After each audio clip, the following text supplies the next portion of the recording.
ಕಾರ್ತಿಕ ಮಾಸ ಬಂತು ಅಂತ ಅಂದರೆ ನಮಗೆಲ್ರಿಗೂ ಗೊತ್ತಿರುತ್ತೆ. ಕಾರ್ತಿಕ ಅಂದ ತಕ್ಷಣವೇ ಅದು ಶಿವನ ಮಾಸ.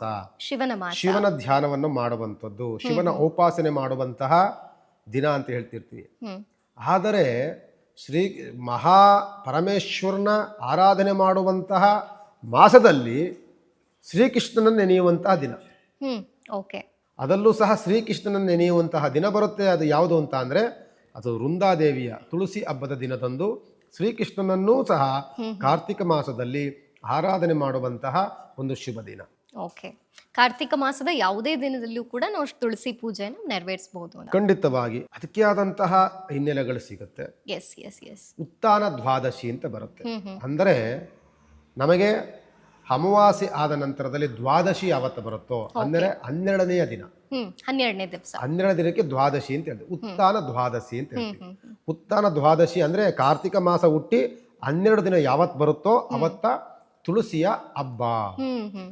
ಅದರಿಂದ ಆ ದ್ವಾದಶಿ ಅನ್ನುವಂಥದ್ದು, ಏಕಾದಶಿ ಬಂದು ವಿಷ್ಣುವಿಗೆ ಪ್ರಿಯ, ದ್ವಾದಶಿ ಅನ್ನುವಂಥದ್ದು ಮಹಾವಿಷ್ಣುವಿನ ಸಂಬಂಧಪಟ್ಟಂತಹ ಆ ವೃಂದಾದೇವಿ ರುಕ್ಮಿಣಿ ದೇವಿಗೆ ಅತ್ಯಂತ ಪ್ರಿಯವಾಗಿರುವಂತಹ ದಿನ ಆಗಿರೋದ್ರಿಂದ ಕಾರ್ತಿಕ ಮಾಸದಲ್ಲಿ ಮಹಾವಿಷ್ಣುವಿನ ಪುರಾಣದಲ್ಲಿ ಬರುವಂತಹ ವೃಂದಾದೇವಿಗೆ ಅಂದರೆ ತುಳಸಿ ದೇವಿಯನ್ನು ಆರಾಧನೆ ಮಾಡುವಂತಹ ಅತ್ಯಂತ ಪಾವಿತ್ರತೆಯ ಕಾರ್ತಿಕ ಮಾಸ ಬಂತು ಅಂತ ಅಂದರೆ ನಮಗೆಲ್ರಿಗೂ ಗೊತ್ತಿರುತ್ತೆ. ಕಾರ್ತಿಕ ಅಂದ ತಕ್ಷಣವೇ ಅದು ಶಿವನ ಮಾಸ. ಶಿವನ ಧ್ಯಾನವನ್ನು ಮಾಡುವಂಥದ್ದು, ಶಿವನ ಉಪಾಸನೆ ಮಾಡುವಂತಹ ದಿನ ಅಂತ ಹೇಳ್ತಿರ್ತೀವಿ. ಆದರೆ ಮಹಾ ಪರಮೇಶ್ವರನ ಆರಾಧನೆ ಮಾಡುವಂತಹ ಮಾಸದಲ್ಲಿ ಶ್ರೀಕೃಷ್ಣನ ನೆನೆಯುವಂತಹ ದಿನ. ಓಕೆ. ಅದರಲ್ಲೂ ಸಹ ಶ್ರೀಕೃಷ್ಣನ ನೆನೆಯುವಂತಹ ದಿನ ಬರುತ್ತೆ. ಅದು ಯಾವುದು ಅಂತ ಅಂದರೆ ಅದು ವೃಂದಾದೇವಿಯ ತುಳಸಿ ಹಬ್ಬದ ದಿನದಂದು ಶ್ರೀಕೃಷ್ಣನನ್ನೂ ಸಹ ಕಾರ್ತಿಕ ಮಾಸದಲ್ಲಿ ಆರಾಧನೆ ಮಾಡುವಂತಹ ಒಂದು ಶುಭ ದಿನ. ಓಕೆ. ಕಾರ್ತಿಕ ಮಾಸದ ಯಾವುದೇ ದಿನದಲ್ಲೂ ಕೂಡ ನಾವು ತುಳಸಿ ಪೂಜೆಯನ್ನು ನೆರವೇರಿಸಬಹುದು. ಖಂಡಿತವಾಗಿ ಅದಕ್ಕೆ ಆದಂತಹ ಹಿನ್ನೆಲೆಗಳು ಸಿಗುತ್ತೆ. Yes yes yes. Utthana Dwadashi ಅಂತ ಬರುತ್ತೆ.